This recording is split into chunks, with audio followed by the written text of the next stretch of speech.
Welcome to Let Me Fix This. Enjoy the video. You start by making sure your machine is actually in UEFI mode. Open System Info or FABootinger to confirm. Once done, back up critical files and export current firmware settings so you can roll back.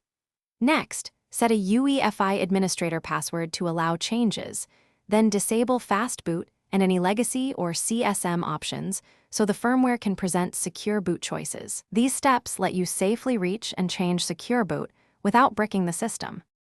You now navigate to Secure Boot Settings in the UEFI menu and open the Key Management area.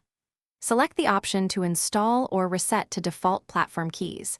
This installs PK, KEK, DB, and DBX and is what allows signed OS loaders to boot. If you run a Linux distribution, make sure the signed shim or bootloader is already installed.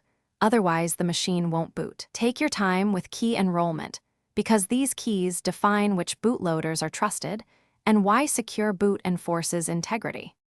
You flip the Secure Boot switch on, save changes, and reboot to confirm the system boots normally. After boot, verify the state in your OS. Windows shows Secure Boot equals on in system information, and Linux tools like mokutil or FAVARS report the status. If the system fails to boot, don't panic. Restore the backed up firmware settings or reinstall the default keys, disable CSM again, update your UEFI firmware, or manually enroll the bootloader's signing key. That single troubleshooting step usually restores bootability.